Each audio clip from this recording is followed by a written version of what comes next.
अब चंडीगढ़ पीजीआई में ड्रोन के माध्यम से ऑर्गन जो हैं वो लाए जा सकेंगे। कल इसका एक ट्रायल भी जो है वो चंडीगढ़ पीजीआई में किया गया और वो काफ़ी सफल जो है वो रहा। इस वक्त हमारे साथ डॉक्टर अमित अग्रवाल जो है वो बातचीत करने के लिए मौजूद हैं। इनसे जानकारी लेंगे। सर, जिस तरीके से देखा जाता है अमूमन कि ड्रोन के माध्यम से दवाइयाँ तो लाई जाती थी, लेकिन अब ऑर्गन भी जो है वो लाए जाएंगे। कल एक जो है ट्रायल जो है वो सफल रहा काफ़ी। तो किस तरीके से ड्रोन काम करेगा, मतलब इसकी जानकारी जो है हम अपने दर्शकों को आपके माध्यम से बताना चाहें।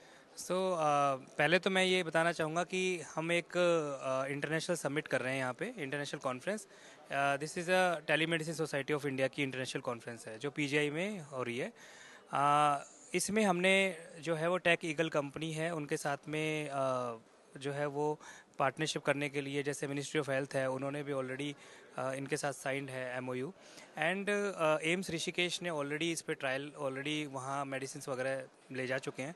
एम्स बिलासपुर भी इस पे ट्रायल कर चुका है। तो कल हमने एक शॉर्ट ट्रायल किया था जो काफ़ी हद तक सक्सेसफुल रहा। मेडिसिन की बात करें तो वो तो आपको पता ही है कि हिली एरियाज़ के अंदर जहाँ पर रिमोट एरियाज़ है वहाँ पर मेडिसिन पहुँचाना, स्पेशली टीबी की मेडिसिन पहुँचाना और उनको रूटीनली देना ज़रूरी होता है यदि आपको टीबी हटानी है। तो वो तो सब चल रहा है, बट ब्लड जो हम कह सकते हैं कि लाइव ऑर्गन वो कैसे ड्रोन के ज़रिए हम कैसे उसको करेंगे, उसमें ड्रोन एक बहुत अहम भूमिका निभा सकता है।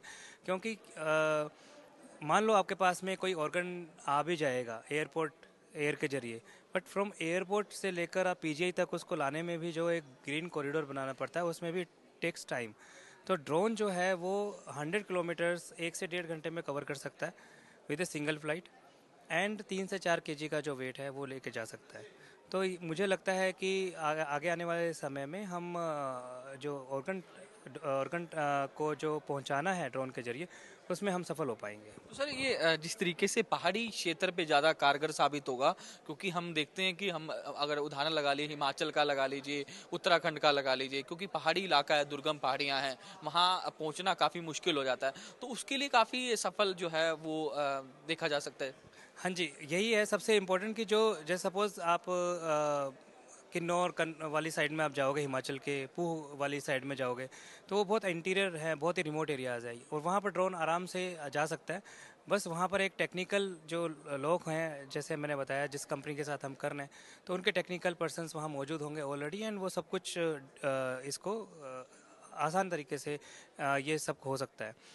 हिमाचल के साथ में भी हम कोशिश कर रहे हैं क्योंकि पीजीआई जो है वो हिमाचल में से दूर है थोड़ा। तो पीजीआई का जो ऊना सैटेलाइट सेंटर है वो कमिंग सैटेलाइट सेंटर है जो ऊना में बन रहा है। तो हम एक सिंगल फ्लाइट ऊना तक करके उसको रिफ्यूल करके और आगे हिमाचल में हम जो है वो दवाइयाँ या फिर एसेंशियल मेडिसिन पहुंचा सकते हैं दूर दराज के क्षेत्रों में। इस तरीके के ऑर्गन सर, क्योंकि टेम्परेचर का भी इसके अंदर वो रहता है। तो हमने जो सोचा है वो कि ऑर्गन को जो एक बहुत ही इम्पोर्टेंट, आपने बात क्वेश्चन पूछा कि तो हमने ये सोचा है कि उसको जो ऑर्गन है उसको माइनस टेम्परेचर जितना भी चाहिए होता है, फ्रीजिंग टेम्परेचर, उसके अंदर एक बॉक्स के अंदर डाल के, क्योंकि आपने देखा 1 से 1.5 घंटे के अंदर ये पहुंच जाएगा चाहे कहीं पे भी हो। और 100 किलोमीटर्स, मान लो सपोज आप एयरपोर्ट से पीजीआई लेकर आ रहे हैं तो इट्स हार्डली 5 मिनट्स।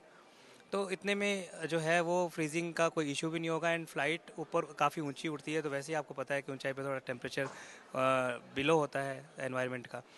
तो हमें लगता है कि हम इसमें पूरी तरीके से सफल हो पाएंगे। तो सर, कितना ये जो ड्रोन है इसका कितना वेट है और हम कितने मतलब किलोग्राम या फिर इसके अंदर वेट जो है वो रख सकते हैं, तो किस तरीके से काम किस तरीके से करेगा। तो ड्रोन में एक नीचे बॉक्स होता है जो उसका कैरियर बॉक्स है और उसके अंदर 3 से 4 केजी का जो भार है वो आप डाल सकते हैं। एंड जैसे मैंने बताया कि सिंगल फ्लाइट में ये 100 किलोमीटर्स उड़ता है काफ़ी ऊंचाई तक। तो ऐसा नहीं है कि कोई बिल्डिंग्स वगैरह या कुछ इसको बीच में रुकावट डालेंगी। और जो है इसकी कैपेसिटी काफ़ी अच्छी होती है एंड टेक्निकल जो है लोग हैं वो इसको पूरा अच्छे तरीके से डील करते हैं। टाई अप किस किस से हुआ, कौन कौन से स्टेट से आपका। हाँ, ऐसा कुछ नहीं है। मिनिस्ट्री ऑफ हेल्थ का जो गाइडलाइंस है, प्रधानमंत्री नरेंद्र मोदी जी का जो एक विज़न है उसके अकॉर्डिंग उन्होंने सारे एम्स और आईएनआईज को इसको इम्प्लीमेंट करने के लिए कहा है। इम्प्लीमेंट अब कौन कौन सी स्टेट में अब तक ये सारे? एम्स ऋषिकेश और एम्स बिलासपुर इसको कर चुके हैं। एम्स ऋषिकेश तो इस पे काम कर रहा है, और उनका जो ट्वीट है आपको देखा होगा, नरेंद्र मोदी जी ने खुद ने, हमारे प्रधानमंत्री ने उसको रीट्वीट किया है। तो काफ़ी चीज़ें जो है इसमें चल रही हैं। शुक्रिया हमसे बातचीत करने के लिए। डॉक्टर अमित अग्रवाल हैं, जिनका साफ तौर पर कहना है कि केंद्र सरकार की ओर से इस प्रोजेक्ट को लेकर जो है तमाम स्टेटों को भी कहा गया है कि आप इस पर इम्प्लीमेंट करें, क्योंकि जिस तरीके से अमूमन देखा जाता है कि जो ऑर्गन एक स्टेट से दूसरे स्टेट में ले जाना होता है तो काफ़ी दिक्कतें जो है वो होती है, क्योंकि ट्रैफिक की भी कई बार समस्याएं जो है वो देखनी पड़ती है। दुर्गम पहाड़ियां जो है, मैंने जिस जिस तरीके से उदाहरण दिया कि हिमाचल और उत्तराखंड में दुर्गम पहाड़ियां होती है, पहाड़ों पर पहुंच पाना मुश्किल होता है। लेकिन ये जो ड्रोन के माध्यम से ऑर्गन ले जाना जो है वो कहीं ना कहीं पहाड़ी क्षेत्रों में भी कारगर साबित होगा। तो कहीं ना कहीं लोगों की एक जान से भी कहीं ना कहीं जिस तरीके से उनको एक सहूलियत जो है वो मिलने का काम जो है इस ड्रोन के माध्यम से होने वाला है। चंडीगढ़ से वीडियो जर्नलिस्ट जतिन के साथ साहिल रुखाया, इंडिया न्यूज़।